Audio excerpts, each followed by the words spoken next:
Hi friends, இன்றைக்கி நம்ம ரொம்பவே சூப்பரான சக்கரை பொங்கல் எப்படி நல்லா குலைவாக நல்லா தித்திப்பாக செய்கிறதுன்னு பார்க்கலாம்.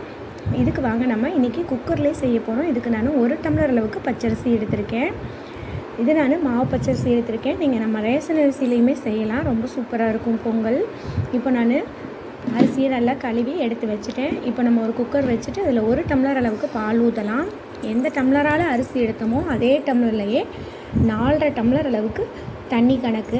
நம்ம பார்த்திங்கன்னா 1 டம்ளர் பால் சேர்த்திருக்கிறோம், அதனால் 3.5 டம்ளர் அளவுக்கு தண்ணி சேர்த்துக்கலாம். அப்போ தான் நல்லா நமக்கு சாதம் வெந்து வரும்போதே பார்த்திங்கன்னா நல்லா குலைவாக வந்துடும்.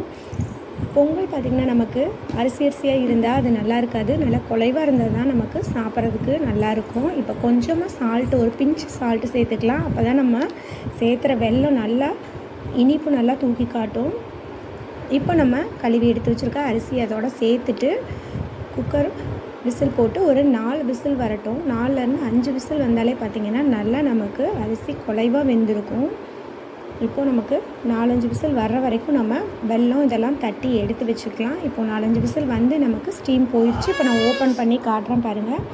இந்த அளவுக்கு நல்லா நமக்கு பொங்கல் நல்லா குலைவாக இருக்குது பாருங்கள். அரிசி நல்லா வெந்து வந்துருச்சு சாதம். இப்போ நம்ம எடுத்து தட்டி வச்சுருக்க வெல்லத்தை சேர்த்துக்கலாம். நீங்கள் உங்கள் ஸ்வீட்டுக்கு ஏற்ற மாதிரி பார்த்து வெல்லம் சேர்த்துக்கோங்க.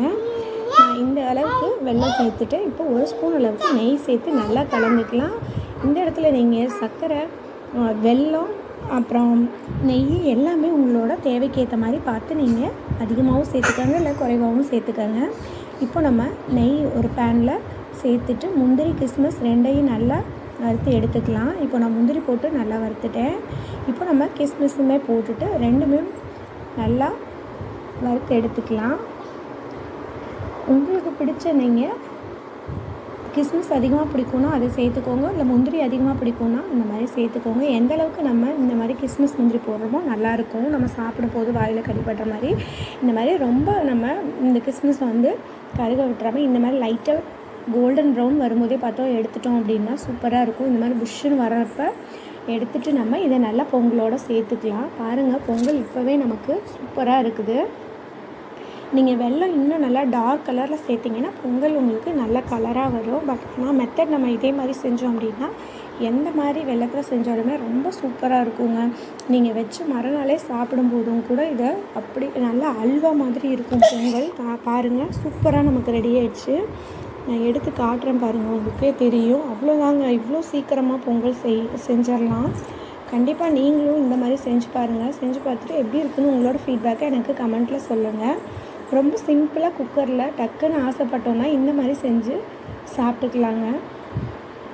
நீங்களும் ட்ரை பண்ணி பார்த்துட்டு எப்படி இருக்குன்னு சொல்லுங்கள். நீங்கள் இப்போ தான் நம்மளோட சேனலை ஃபஸ்ட் டைம் பார்க்குறீங்க அப்படின்னா சேனலை சப்ஸ்கிரைப் பண்ணிவிட்டு ஆல்ரெடி பட்டனை கிளிக் பண்ணி வச்சிட்டிங்க அப்படின்னா நான் போடுற வீடியோஸ் உங்களுக்கு உடனுக்குடன் நோட்டிஃபிகேஷனாக வரும். ஓகே ஃப்ரெண்ட்ஸ், பாய்.